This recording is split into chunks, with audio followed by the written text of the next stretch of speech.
¿Qué tiene que suceder para que un rey abandone a Dios y busque a los muertos? ¿Cuánta desesperación se necesita para romper la barrera entre este mundo y el siguiente? Para Saúl, el primer rey de Israel, el precio fue exactamente esto: su corona, su cordura y su alma. Y la noche en que pagó ese precio, algo imposible ocurrió en una cueva de Endor, algo que ninguna teología puede explicar completamente. Algo que aún hoy nos obliga a preguntarnos: ¿qué regresó realmente de la muerte aquella noche? La historia comienza con un hombre que lo tenía todo y lo perdió por centímetros. Saúl fue elegido por Dios para ser el primer rey de Israel. Era alto, hermoso, carismático. El pueblo lo adoraba. Los profetas lo ungieron. Tenía ejércitos, riquezas, el favor divino, pero tenía algo más: una grieta invisible en su alma, una fisura que se ensanchó hasta tragárselo entero. El problema de Saúl no era que fuera malo, el problema era que era débil. Débil de la manera más peligrosa, débil en los momentos decisivos. Hubo un día en que Dios le ordenó esperar a Samuel antes de ofrecer un sacrificio. Saúl esperó hasta que sus soldados comenzaron a desertar, esperó hasta que el enemigo estaba en sus puertas. Y entonces, justo antes de que Samuel llegara, Saúl quebró, ofreció el sacrificio él mismo. Y cuando Samuel apareció minutos después, la sentencia ya estaba dictada. Dios te ha rechazado, tu reino no continuará. Más adelante Dios le dio otra oportunidad. Le ordenó destruir completamente a los amalecitas, no dejar nada vivo, ni hombre, ni mujer, ni niño, ni ganado. Era una orden brutal, imposible de justificar con nuestra moral moderna. Pero en ese contexto, en esa guerra antigua, era la prueba de obediencia, y Saúl falló de nuevo. Perdonó al rey Agag, guardó el mejor ganado. Pensó que podía negociar con Dios. Pensó que su criterio era mejor que el mandato divino. Y Samuel apareció otra vez, y esta vez las palabras fueron como cuchillos. Obedecer es mejor que los sacrificios. La rebelión es como el pecado de adivinación. Porque has desechado la palabra de Dios, Él te ha desechado como rey. Esa fue la sentencia de muerte espiritual de Saúl. Y lo peor es que siguió siendo rey. Siguió llevando la corona. Pero estaba vacío por dentro. El Espíritu de Dios lo abandonó.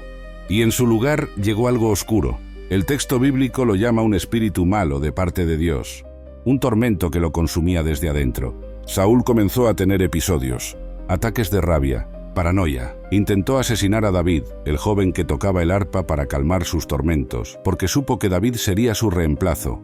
Los años pasaron. David huyó, Samuel murió, y Saúl se convirtió en un fantasma de sí mismo, un rey sin Dios, un hombre cazando sombras. Y entonces llegó el momento. Los filisteos, los enemigos eternos de Israel, se reunieron para la guerra. Trajeron un ejército masivo, acamparon en Sunem. Saúl reunió sus tropas en Gilboa. Y cuando vio la magnitud del ejército enemigo, el texto dice algo devastador. Su corazón tembló en gran manera. Saúl necesitaba saber qué hacer, necesitaba guía divina. Así que hizo lo que cualquier rey de Israel haría, consultó a Dios. Pero Dios no respondió. Ni por sueños, ni por el Urim, ni por profetas. El silencio fue absoluto, y ese silencio fue más aterrador que cualquier respuesta negativa, porque significaba abandono. Significaba que Saúl estaba completamente solo, y fue en ese vacío, en esa desesperación que hace añicos cualquier principio, que Saúl tomó la decisión más oscura de su vida. Decidió consultar a los muertos. Esto era una abominación en Israel. La ley de Moisés era clara. Cualquiera que consultara médiums, adivinos o nigromantes, debía ser ejecutado. Saúl mismo había limpiado la tierra de estas prácticas, había expulsado a las brujas y los hechiceros. Había hecho esto para obedecer a Dios. Pero ahora, sin Dios, sin opciones, sin esperanza, Saúl decidió buscar exactamente lo que había prohibido. Le dijo a sus siervos: «Buscadme una mujer que tenga espíritu de adivinación». Y ellos le dijeron: «Hay una en Endor». Endor era una aldea pequeña, escondida en las colinas. No era un lugar de poder, era un lugar de sombras. Y allí, en una cueva, vivía una mujer cuyo nombre nunca conoceremos. El texto la llama simplemente la médium de Endor. Una mujer que había sobrevivido a la purga de Saúl, una mujer que aún practicaba el arte prohibido de hablar con los muertos. Saúl se disfrazó. Se quitó sus ropas reales. Se puso ropa común. Tomó a 2 hombres de confianza y caminó de noche a través del valle, con el ejército filisteo acampado a kilómetros de distancia. Era una locura táctica, el rey de Israel, abandonando su ejército en vísperas de batalla para visitar a una bruja. Pero Saúl ya no pensaba como un rey, pensaba como un hombre ahogándose. Llegaron a la casa de la mujer en plena oscuridad. Tocaron la puerta. Ella abrió, recelosa, y vio a 3 extraños. Saúl le habló con urgencia. «Te ruego que me adivines por el espíritu de adivinación, y me hagas subir a quien yo te dijere». La mujer retrocedió. Era una trampa. Tenía que serlo. «¿Sabes lo que ha hecho Saúl?», dijo ella. «Ha eliminado de la tierra a los evocadores y a los adivinos. ¿Por qué pones trampa a mi vida para hacerme morir?». Y entonces Saúl hizo algo extraordinario. Juró por Dios: «Vive el Señor, que ningún mal te vendrá por esto». Le juró por el Dios que lo había abandonado. Le juró por el nombre que ya no le respondía. Y la mujer, quizás por desesperación propia, quizás porque vio algo en sus ojos, aceptó. «¿A quién te haré venir?», preguntó ella. Y Saúl respondió: «Hazme venir a Samuel». Samuel, el profeta muerto, el hombre que lo había ungido rey, el hombre que lo había condenado. El único que podría decirle qué hacer. Saúl quería respuestas del único hombre que siempre le había dicho la verdad. La mujer comenzó su ritual. No sabemos qué hizo exactamente. El texto no detalla sus conjuros, sus invocaciones, pero hizo algo. Y entonces ocurrió lo imposible. Ella vio algo y gritó. El grito no fue teatral, fue visceral. Fue el grito de alguien que acaba de ver algo que no debería existir. Y lo que vio la hizo darse cuenta de quién era realmente su cliente. Gritó a Saúl: «¿Por qué me has engañado? Tú eres Saúl». Pero Saúl ya no le prestaba atención a ella. Estaba fijado en lo que había aparecido. «No tengas miedo», le dijo. «¿Qué has visto?». Y ella, temblando, describió lo imposible. «Veo dioses que suben de la tierra. Un anciano viene, cubierto de un manto». Y Saúl supo que era Samuel. Se postró rostro en tierra. Y entonces, desde el otro lado de la muerte, una voz habló. «¿Por qué me has inquietado haciéndome venir?». La pregunta era una acusación. Samuel no estaba complacido. No había venido voluntariamente. Había sido arrancado de su descanso. Y lo primero que hizo fue reprender a Saúl. Pero Saúl, destruido, respondió con honestidad desnuda: «Estoy muy angustiado. Los filisteos pelean contra mí, y Dios se ha apartado de mí, y no me responde más, ni por medio de profetas ni por sueños. Por esto te he llamado, para que me declares qué he de hacer». Era la confesión de un hombre completamente roto. «Dios me ha abandonado. No tengo respuestas, no tengo esperanza, tú eres mi último recurso». Y Samuel, incluso desde la muerte, no tuvo misericordia. «¿Para qué me preguntas a mí, si el Señor se ha apartado de ti y es tu enemigo? El Señor ha hecho como habló por medio de mí. Ha quitado el reino de tu mano y lo ha dado a tu compañero, David. Como tú no obedeciste la voz del Señor ni cumpliste el ardor de su ira contra Amalec, por eso el Señor te ha hecho esto hoy. Y el Señor entregará a Israel también contigo en manos de los filisteos. Mañana tú y tus hijos estaréis conmigo». Era una sentencia de muerte, no una predicción. Una sentencia. Mañana estarás muerto. Tus hijos estarán muertos. Israel será derrotado. Y no hay nada que puedas hacer. Saúl cayó al suelo. El texto dice que cayó cuán largo era. Su fuerza lo abandonó. No había comido en todo el día. Había caminado kilómetros en la oscuridad. Y ahora esto, la confirmación final de que todo estaba perdido. La médium vino a él. Vio al rey de Israel, el hombre más poderoso de la nación, tirado en el suelo de su cueva como un cadáver, y sintió compasión. Le ofreció comida. Saúl se negó. «No quiero comer». Pero ella insistió. Sus siervos insistieron. Y finalmente Saúl se levantó, se sentó, comió. La mujer sacrificó un becerro, hizo pan, les sirvió. Y Saúl comió su última cena en la casa de una bruja. Después se levantó y se fue. Caminó de regreso a través de la noche. Volvió a su ejército. Y al día siguiente, tal como Samuel había dicho, los filisteos atacaron. La batalla fue una masacre. Los hombres de Israel huyeron. Los hijos de Saúl, Jonatán, Abinadab, Malquisúa, murieron en combate. Saúl fue herido gravemente por los arqueros, y sabiendo que sería capturado, tomó su propia espada y se dejó caer sobre ella. El primer rey de Israel murió por suicidio en el monte Gilboa. Los filisteos encontraron su cuerpo al día siguiente. Le cortaron la cabeza, despojaron su armadura, clavaron su cuerpo en los muros de Bet-San, y así terminó el reinado de Saúl.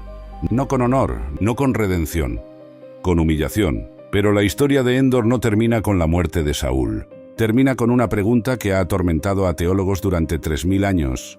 ¿Qué fue lo que apareció en esa cueva? Hay 3 posibilidades. La primera fue realmente Samuel.